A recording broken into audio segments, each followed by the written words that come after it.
Assalomu alaykum. Huriyan var siz bilan Life Coach, Cifra Coach. Bugun esa sizga 2 kodi haqida keng yoritib beraman. 2-chisloda tug'ilgan insonlar, 11-da tug'ilgan insonlar, 20-da tug'ilgan insonlar haqida so'z boryapti. Agarda siz shu sanalarda tug'ilgan bo'lsangiz, albatta bu video siz uchun.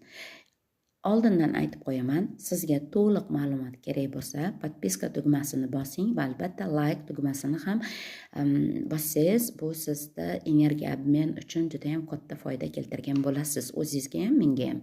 Endi qarang, 2 koda. Bu ishonch, munosabat va uyg'unlik energetikasi. Endi bu insonlarda ong sistemasi aynan ishonch, mehr, muhabbat munosabatlarida yaxshi o'zini komfortda his etadilar. Qarangki, ularning vazifalari Alloh tomonidan berilgan bu energetikani, ya'ni o'z do'stlari, oila a'zolari bilan uyg'un munosabatda, mehr muhabbatda, nurli, sof energetikada munosabat o'rnata olsalar, orada ishonch bo'lsa, ana shundagina ular o'z energetikasini to'g'ri bu dunyoga, yer olamiga, yer planetasiga, butun insoniyatga taqdim etayotgan bo'ladi. Endi qarangki, albatta energiyalarda manfiy tomoni, musbat tomoni bo'ladi, minus, plus deb aytamiz.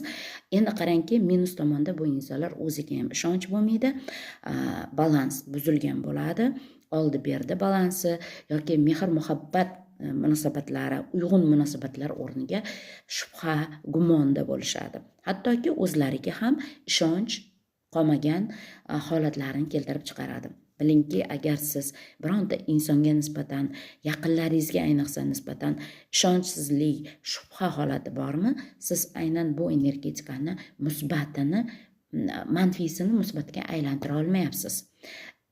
Bizning missiyamiz esa har bir energetikani musbatini, manfiysini musbatga aylantirish.